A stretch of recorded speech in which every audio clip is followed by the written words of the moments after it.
Hi, everyone, and welcome back to the Better Community Podcast, where we explore the stories and strategies to those shaping the future of work, learning, and life.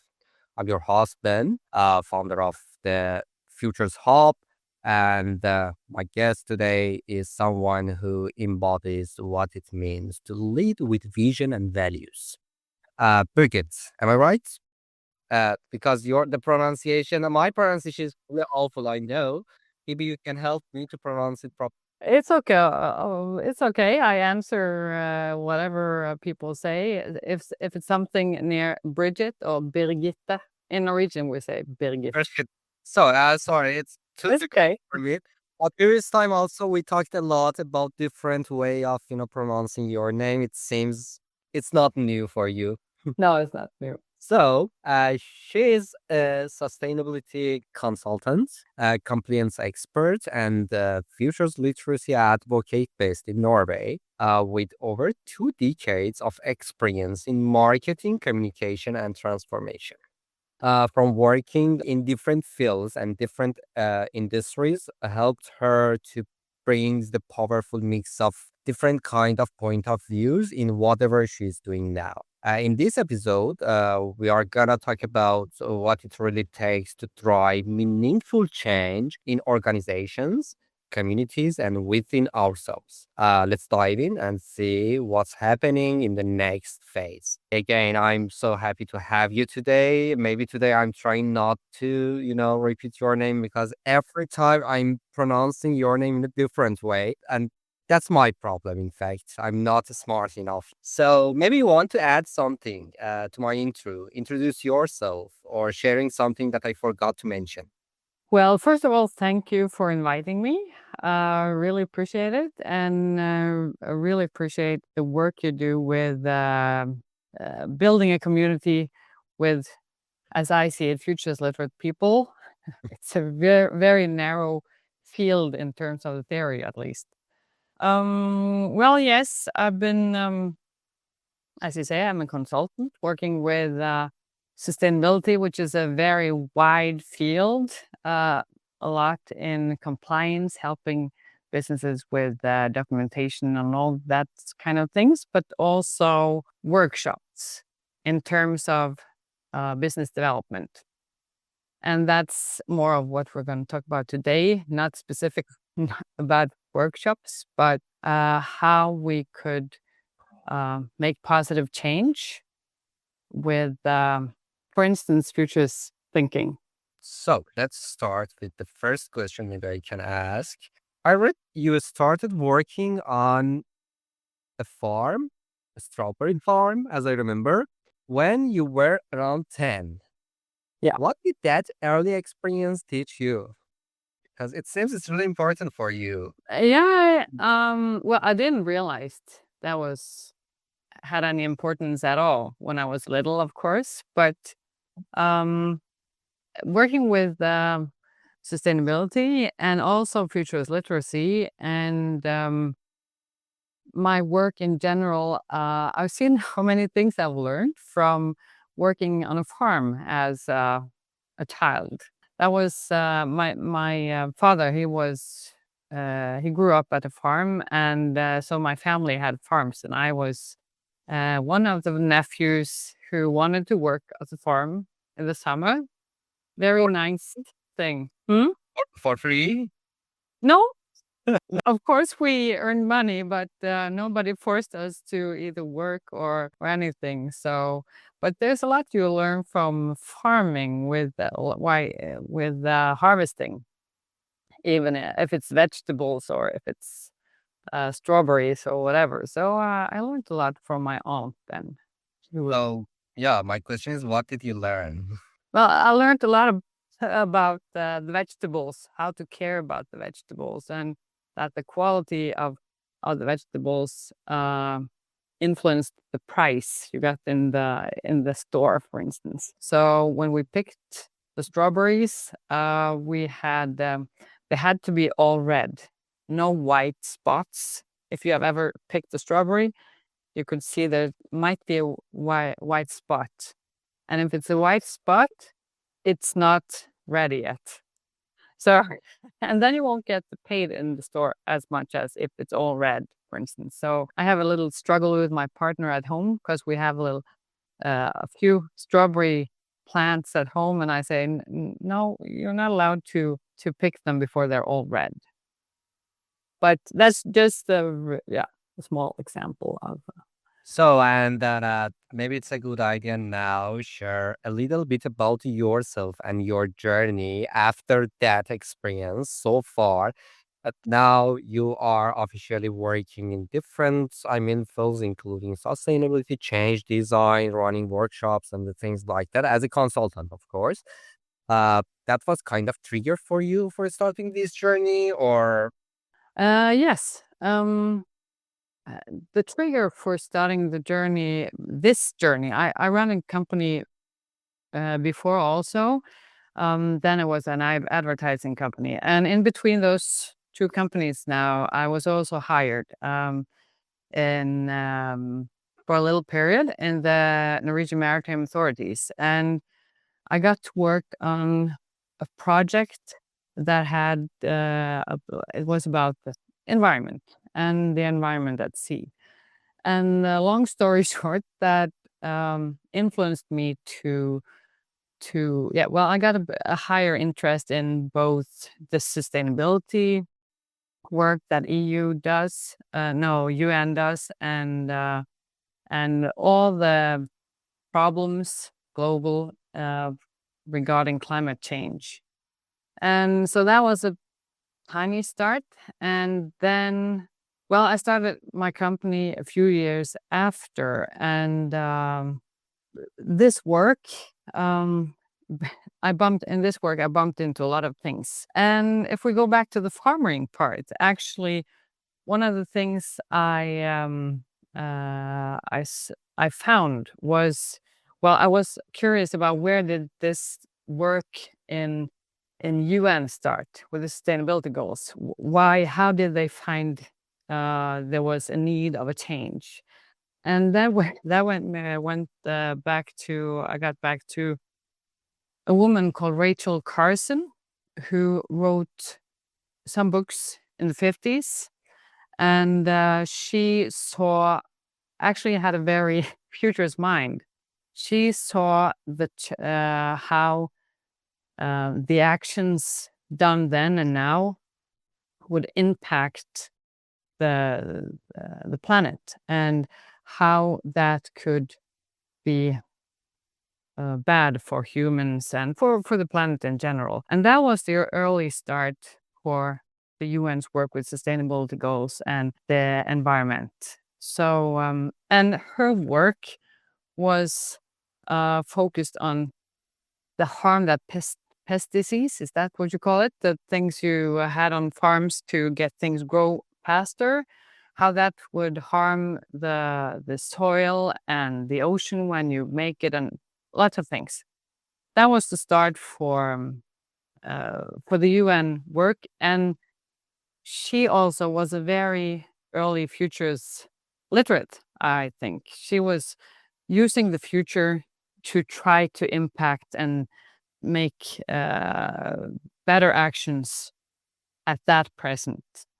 So, yeah. and the way you are, I mean, describing her is because of your experience after joining Flip, or before that, even you did know that her approach is in that way. I mean, or because I'm really interested to learn more about your experience about joining the Futures Literacy Intensive program featuring Real Miller.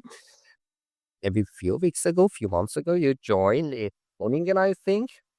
Yeah. Yeah. How was your experience in that 5-day program? Well, that was not my first experience with it. So that was, Right. if we go back to last year, I did a master's program at the university in Stavanger, where Real Miller was the professor of the program, and that was a full master's course. It's a part of executive master in transformation and innovation, and that was my first meeting with futurist literacy as in a theoretical perspective. Because when I've learned more about it, this is something we all have, or at least some of us are maybe better at it than others. And 1 month or so, I was in Groningen in the Netherlands, building this master's course that I'm doing at home in Norway to get a better understanding without having my exam in the mind. So then I took the intensive program with Luz and Ramila at Hansa University. Recommended, I must say. And it was really nice to get another or new and extra perspective on the futures literacy theory. That was something I needed, and also meet other people with the same interest, of course. But I don't know where we started on this, but about the Yeah, futures exactly. literacy. It's the right moment to ask another question. What does futures literacy mean to you in your own words? Well, in my own words, I think futures literacy is about lots of things, but it's about daring to imagine different kind of futures. For example, if I ask you, how did people describe you when you were little? I would suggest they said you were creative, good to imagine, and maybe fearless and strong.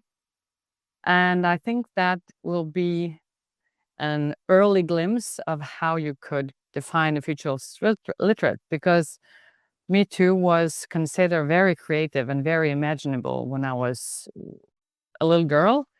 And that's the thing I've been aware of, that if you're good to imagine or dare to imagine different kind of futures, then that is some way of explaining what futures literacy is about. And then being able to use the future for the better in the present. Um, So good. And in terms of, or speaking of alternative futures, as you mentioned, how do you bring futures literacy into your client work, especially in areas like billions or sustainability? well, I don't know how to explain in a specific thing there, but if Maybe it's a good idea just to share kind of example. yeah, um, well, like the very tiny, easy examples would be uh, how we plan in the everyday based on futures, like the weather. Mm. You have a prediction on the news or whatever on the weather next week or tomorrow or maybe in 10 days, and you try to plan something for the next week based on a prediction of the weather. That's a really small definition of how to use the future. And if the weather changes, your future changes, sort of. The tiny future, the very close up future. And then we change our planning because of a changed weather. When I was little, a lot of people asked me, "What are you going to be when you're grown up?" I didn't know. I still don't know, I guess. It's very weird. But I think that's also a way of empowering people, I think, and empowering children to start to imagine a future that they would like to live. And if you then have that's like a goal, you imagine Yes. something and you start to reach for the goal. And in a bigger perspective, the United Nations Sustainability Development Goals, those are based on futures literacy or futures thinking, because they use predictions from the present to imagine different futures. And in the future they predict from the present actions we do is not so nice in terms of the climate change and what could evolve. But we are able to do something about it if we change the present. So, well, a lot of explanations, and hopefully someone understands a bit about it. But So let's talk about maybe in your experience, if you wanna share something related to the hardest part for people when they start working with the future thinking. yeah, I think when people start using the future and future thinking, they make it too complex and too hard. The theory is so complex that it seems hard, but it's much easier than it seems because it's all about daring to imagine. That's from my perspective. And I think a lot of people are afraid of imagining because they're afraid of their own feelings. And that's also what I've seen in the workshops both me and you have experienced. I've experienced in Norway, and a lot of people get angry, sort of, and they get frustrated in a room where we're just imagining. So I think that's the hard part. People don't dare to imagine because they're afraid of their own feelings. But the positive side of opening up and being daring to imagine, I think, is that you could practice and get more resilient because and especially now in the world where things are so tense, the geopolitical field is so tense that we need to be able to might have quick changes. And if you practice your mind to imagine something that you don't think are so nice, then it's easier to handle it if you get into something. Yeah, exactly. Because that imagination you mentioned is about how you can reframe your understanding, or let's say the way you are trying to bring the future or futures in the present, and maybe thinking it's too difficult to explain outside the box, maybe beyond. You need to imagine about something which is not possible to imagine. And it's really tough. Yes, or you don't want to. I can try to get an example that more people might relate to. At least in my world, my country, if you live in if you're married or live in partner with a partner, you have children, you live together for a while, and you or your partner feel that this is not right. And then considering to get divorced or to split up could be really powerful to the feelings, you know? You have considered a kind of future in the way you live now with, for instance, with your children, this specific partner, and you have a picture of your future. If your partner or yourself, if you admit to yourself, this is not something I want, or your partner comes to you and say, this is not something I want, you get feelings that is not so nice. And you start right away to imagine another kind of future. The same could be if someone dies, if you have a parent die, you start to imagine another kind of future, and that's hard. Both those personal things that get into your feelings is hard. And that's about the futures. You're imagining, just trying to explain how we imagine. And this is very everyday stuff, could be, because we use the future all the time. And one thing happening in the present could change your future, or at least you start imagining something else. And that's futures literacy. But then, if you start to think, for instance, if you have a parent who died, you start to think of the future without that person. And that's horrific or not so nice. But if you start to change your imagination, maybe the future could be good without that person in your life. And that's another kind of future. So we have a lot of different futures if we just dare to imagine.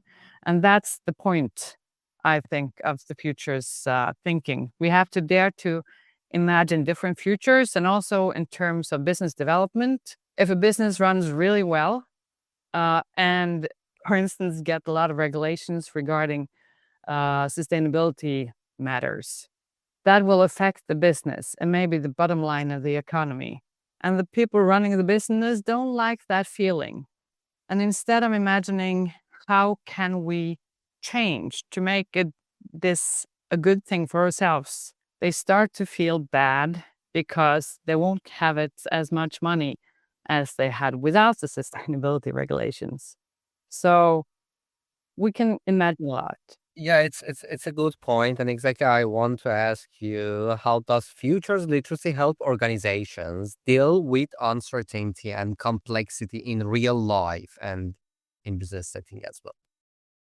I think people use it even if they don't know, but at least right now, I think in terms of the uncertainty, whatever uncertainty, I think if businesses try to imagine something different than they want to, then they could maybe change for something that is good for, well, if we, in terms of environment and climate, you could change for something that is good both for you and the planet. I know it's hard, of course. I run a business on my own, so I don't. I understand, but I think we have to, or it's positive to think of something else than just the things that lies right in front of us that we think or what we want the most. Because people running businesses mostly wants big results in terms of on a lot of money and selling stuff. Car companies, they want to sell a lot of cars. Okay, I would say, please don't sell so many cars. It's not good for anyone, and we need to walk. So if we sell buy less cars, start to walk more, we would help the climate change and also the health of people. Because if we move, you have better health. It's just very simple example. So, in that way, let's imagine, I mean, it could be possible to imagine, of course, that, we have kind of more future literate world. I mean, in that possible world with people who are more future literate, in that future, how you consider the way of, as you mentioned, business development or marketing or the things like that?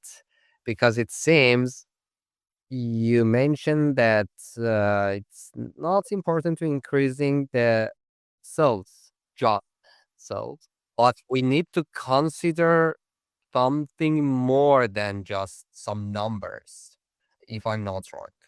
Yeah, and but I'm thinking also just a quick example. I know that we need business, we need industry, or at least we need to earn money to live. At the same time, there's a lot of different things to do. For instance, you design invisible stuff, designing a community, designing and building a community. That's something invisible, but still something you can earn money from. But Um, it's too difficult. it is difficult. Everything is difficult. But business development from scratch is difficult.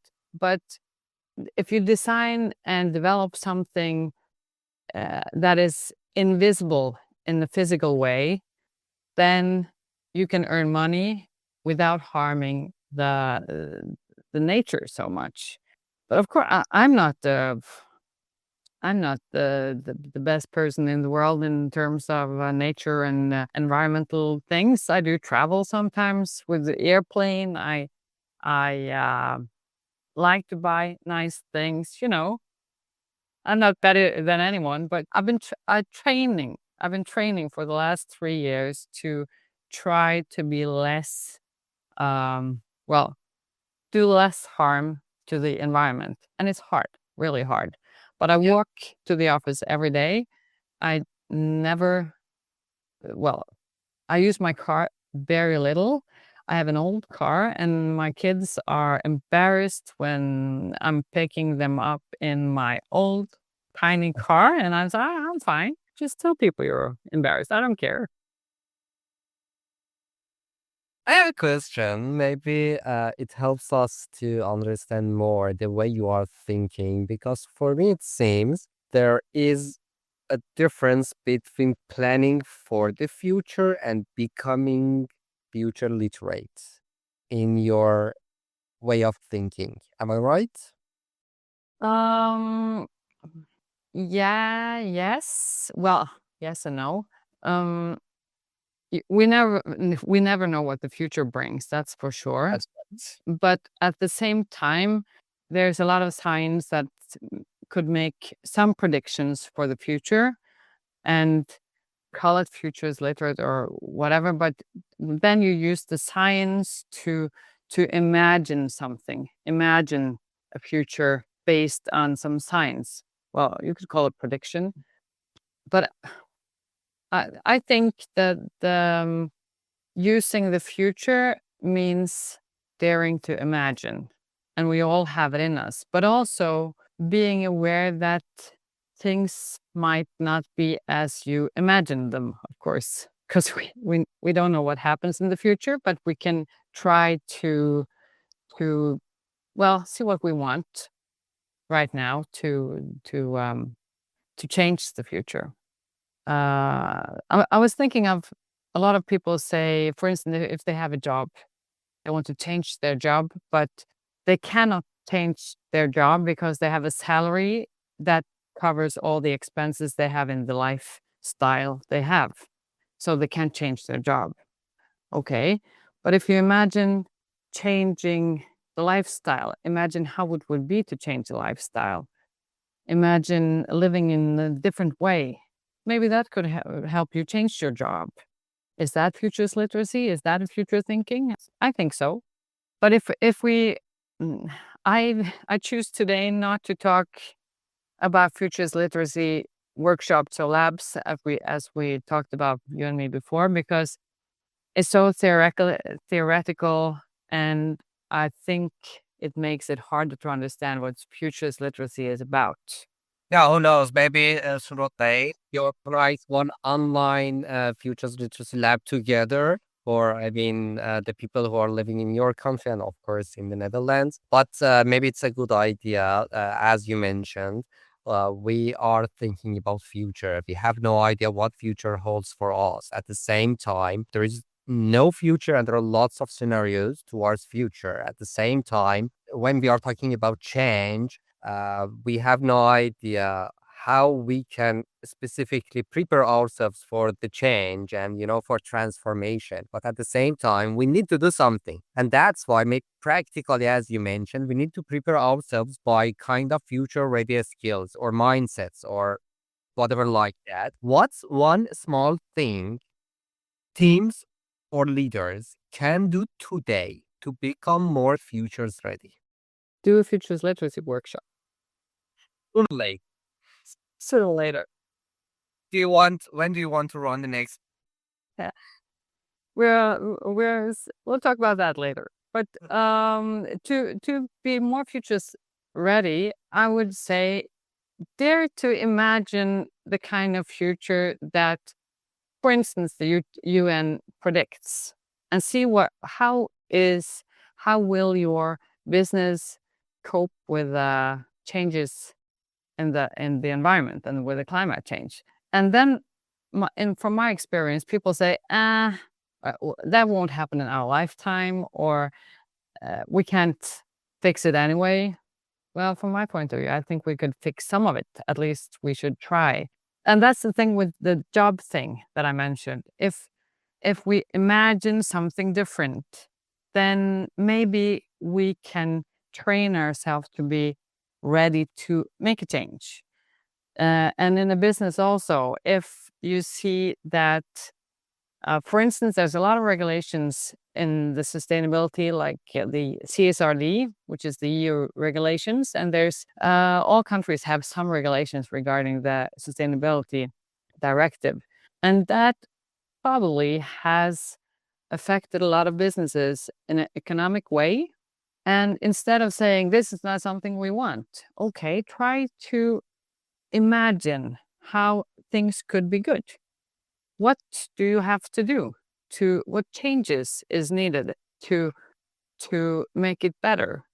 Or what can we not do something about? Because a problem that you can't do anything about, well, okay, it's not a problem. You can't do anything about it. But if there is a problem with a solution, okay, try to do something about it. And so I think it's all about training your mind to do a change. I think that's how futures minds and futures thinking could help to train our minds to be ready for change, and also strengthen creativity. I've worked with creativity and graphic design and marketing for many years, so my head is trained to think creative. But I've been in workshops where people for instance, public sector, they're so used to frames and boxes and systems, then when you tell them to think free, they're like, how do we do that? But that's something to train from, where everyone could think free, but you just have to practice. What a question you wish people would ask you more often, but they usually don't. Hard one. I have no idea. Anyway, you are a kind of future-oriented person, meaning most of the time you are thinking about something and you want to share with people, but they are not caring. Not caring. I don't know. Well, I think of the future is talks, if you should say so. The futurist talks is something for, well, you should know a little bit about futurist thinking, futurist literacy to discuss the field. But I don't know what people ask me for. I don't know. So let's try another follow-up question. If you had a giant billboard, in the center of your city, in your town, okay? What, Yeah. what in your village? Yeah. What message would you put on it? Well, what would I put on it? Remember to imagine. I don't know, but I think that's a good one. Remember to imagine. Or dare to imagine? Dare to imagine. It's better. Yeah. Well, dare to imagine. So great. So maybe I forgot to ask something that you think it could be really important, or you want to emphasize on something at the end, or sharing kind of takeaway. Feel free to share whatever you want. Well, in terms of futures literacy and futures thinking, I've learned about this theoretically in a master's, which is all about design thinking methodology. So design thinking methodology, for me, futures literacy is one of the tools I use in design thinking, and there's a lot of tools in that. So in terms of what we could use, how we could use futures literacy and futures thinking, I think from my design thinking perspective, we could use it to define problems or to define the right problems. Because if you want to find a solution, you have to first dig deep to find the problem and the right problem. Because if you have a problem in business or in life in general, and you just go to the nearest solution, it might be the wrong solution because That's you just do a quick version of a solution. So futures literacy, I think, is also a good tool to help us define the right problem, getting on the way to defining the right problem. That's it for today's episode of the Benue Community Podcast. A big thank you for joining us and for sharing your story, your work, and your thoughts on how we can all think differently about not the future, but futures, and daring for imagination, as you mentioned. I really loved how you made big topics like change, sustainability, and the future feel more real and human. And let's say maybe in the future or in futures, in one of the scenarios, in one of the timelines, we collaborate more in terms of doing something focusing on futures literacy. And definitely after publishing this episode, we are sharing some more details, some codes, some summaries about this conversation and publishing this episode on different platforms such as Spotify, Apple Podcasts, Castbox, and others, including sharing your LinkedIn or some more extra information about you. Then people can approach you. Maybe they want to follow your work, maybe they want to approach you, learning more from you, or maybe even apply for your solutions, your services you are providing in your business as well. Thank you again a lot for joining me. If you have anything else as the last word for sharing, feel free to share. I just want to say thank you again. Thank you for having me on your podcast. Very nice. I'm My honor. very thankful for the invitation and to getting this opportunity. So thank you. Appreciate and hope to see you and talk to you soon in one of our events, gathering and learning more from you. For those people who are listening, don't forget to subscribe and also share your comments, feedback, and even share this episode with your friends or your colleagues that could be beneficial for them for imagining something totally different for future.